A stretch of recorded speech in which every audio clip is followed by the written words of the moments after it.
Hello. I just read a text from someone that I really like that said I was a genius. It's awesome.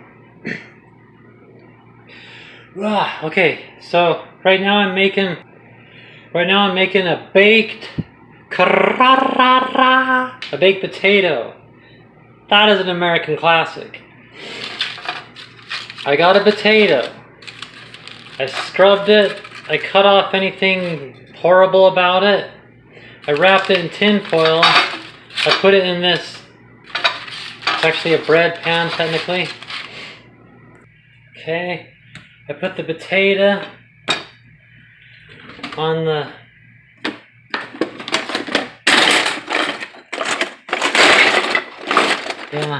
Many of you will never listen to my recipes because you'll be all how horribly dirty my house is and just I'm just like disgusting.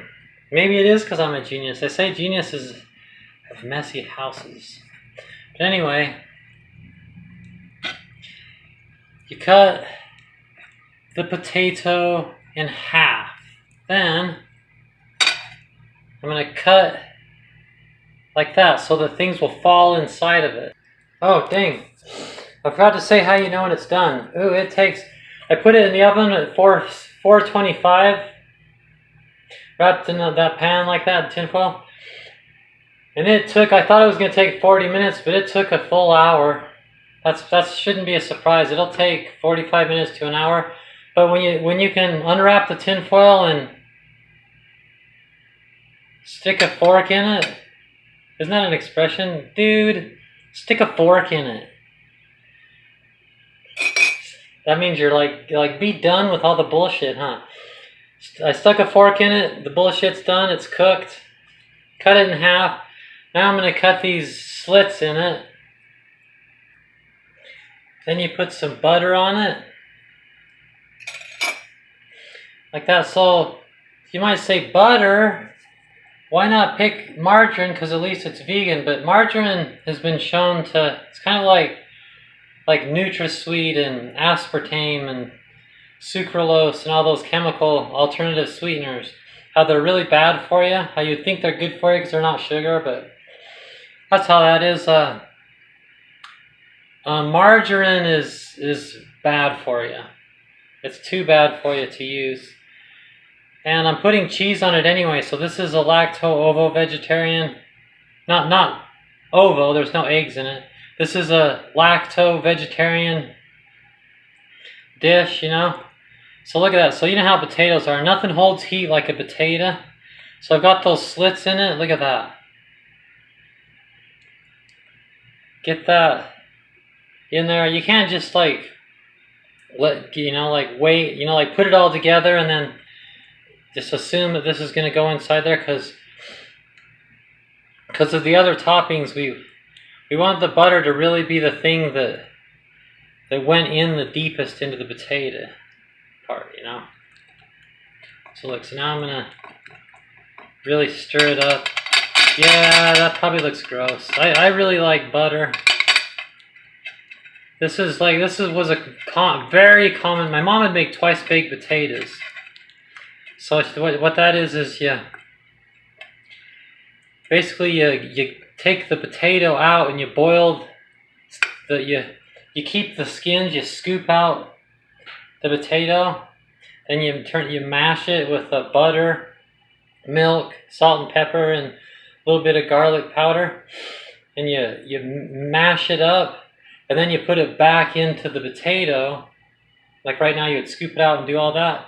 You put it back into the potato, which is kind of like where we are now.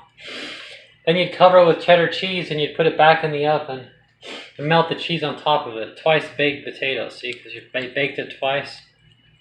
It was one of the most common meals I ate growing up. And I just have a whole history with it. I always liked, my mom's cooking was good. She's a health nut. Okay, boom. Okay, now I like the chili kind. Okay, so of course one brand of canned chili. So if you want to make natural, homemade chili, look at my recipe for red beans and rice. make the red beans that same way, but add a can of stewed tomatoes to it and call it Texas chili, and don't make it with rice, okay? Or you can just buy this, which is the best kind out there. Heat it up, pour on top. Okay, now sharp cheddar cheese. In case you haven't noticed, I always use sharp cheese. It's because I like cheese. Mild cheese is for people that don't think, they don't have like a passion for cheese. They just like it the same way everybody else does. A little bit of Louisiana hot sauce.